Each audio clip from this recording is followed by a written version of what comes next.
क्योंकि उसका बाप ही सैफ अली खान है, तो उसको सैफ अली खान मिला, भाई तुझे सैफ पंचर छाप मिलेगा, क्योंकि बॉलीवुड और रियल लाइफ ये दो अलग चीज है। पर हमारी बेटियां ये समझती नहीं। तो 13-14 साल की बच्ची के दिमाग में ये कि अगर प्यार करना है तो मुसलमान से करो, मैं इतिहास में छप जाऊंगी, मेरी तो लव स्टोरी बन जाएगी। फिर वो अलग बात है, वो 35 टुकड़ों में आती है। दूसरी बात ये कि 25 साल की लड़कियों को ये बिगाड़ रहे हैं। 25 से 35 साल की शादीशुदा महिलाओं को बिगाड़ने का काम एकता कपूर जैसी महिलाएं अपनी टीवी सीरियल के माध्यम से करती है। कैसे करती है कि वो अपने टीवी सीरियल में एक महिला बिल्कुल टिपिकल हमारे ड्रेसअप में, अच्छी सी साड़ी, बड़ा बड़ा मंगलसूत्र, बड़ा सिंदूर, बड़ी बिंदी, पीछे अंबे माँ का बहुत बड़ा स्टैच्यू होगा। आप देखना उसके सारे सीरियल में ये इंडिकेट्स होते हैं कि हिंदू धर्म को बर्बाद कर दो। देखिए, कोई भी देश को बर्बाद करने के लिए बम, बारूद, गोला, असला, मिसाइल दागने की जरूरत नहीं है। आप उस देश की सांस्कृतिक व्यवस्था, शैक्षणिक व्यवस्था और पारिवारिक व्यवस्था को खत्म कर दो, वो देश अपने आप खत्म हो जाएगा।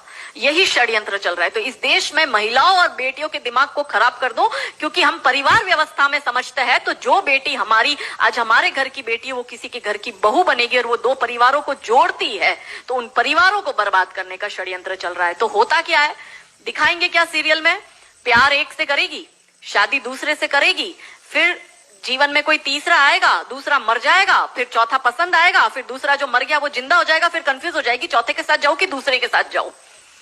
यही दिखाती है वो। क्या सच में यहाँ जो मेरी महिला, मेरी बहनें बैठी, वो बताओ कि क्या हम हिंदू महिला है 4-4 पुरुषों के साथ संबंध रखती है? बताओ, जोर से बोलो। क्या हमारे परिवारों में ये होता है कि हम एक को पसंद करते हैं, हम दूसरे से शादी करते, फिर हमें तीसरा पसंद आता है, फिर हमारा मर जाता है पति, फिर हमें चौथा अच्छा लगता है, और जो मर गया पति वो सडनली जिंदा हो जाता है, फिर हम कंफ्यूज होते हैं हम किसके साथ जाए? क्या हमारी ये वैल्यू है? यही सीरियल हम देखते हैं और हम तालियां बजाते हैं, और हम हमारी बेटियों को भी यही टीवी सीरियल दिखाते हैं। और इन सारी टीवी सीरियल में एक ही चीज कॉमन क्या है? जो सास है वो एक नंबर की नालायक, जो ननंद है वो एक नंबर की नालायक, और ये दोनों बहू के खिलाफ प्लानिंग करेगी।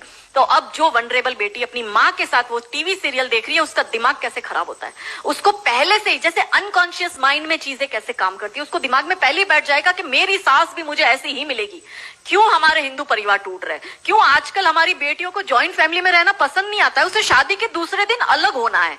वो पहला फोन अपनी माँ को करेगी और माँ कहती है ज्यादा चिक चिक करे तो तू आ जाना मेरे घर में। हमारे माता पिता ने हमें ये सिखाया था कि तेरी डोली उठ रही है, तू इस घर में वापस तभी आएगी जब तुझे प्यार से आना है, तू तेरी अर्थी वहीं से ही उठेगी, हमें तेरी घर में एंट्री नहीं देंगे। ये हमें बचपन में सिखा दिया गया था। इसलिए आज भी हम जॉइंट फैमिली में रहते हैं, हम ससुराल में रहते हैं। भारतीय सांस्कृतिक व्यवस्था, पारिवारिक व्यवस्था को हमने बनाए रखा है। फिर एकता कपूर क्या करेगी? अनुपमा जैसी सीरियल में, ये एक ऐसी सीरियल है इसमें इतने ब्रेकअप और इतने डिवोर्स दिखा दिए कि इतने तो मुझे लगता है यहाँ जितनी मेरी बहनें और जितने मेरे भाई बैठे, इनके जान पहचान परिवार पूरे खानदान में नहीं हुए होंगे, इतने उस एक सीरियल में दिखाए। अब हमारी बेटी जो वहां जाती है, उसको लगता है मेरी ननंद नालायक, मेरी सास नालायक। इसलिए अब देखो सास बहू में निपती नहीं। पहले कैसे निपती थी, पहले कैसे रहते थे?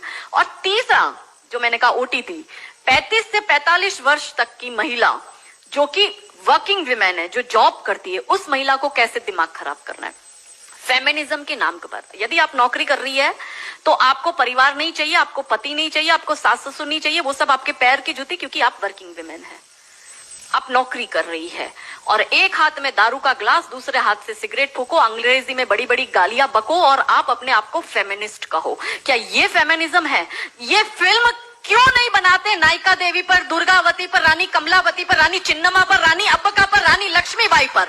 ये ऐसी फिल्म क्यों बनाते हैं?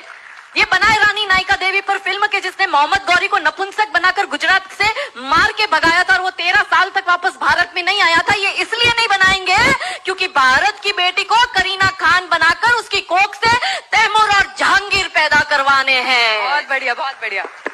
ये नहीं चाहते कि हमारे देश की बेटी दुर्गा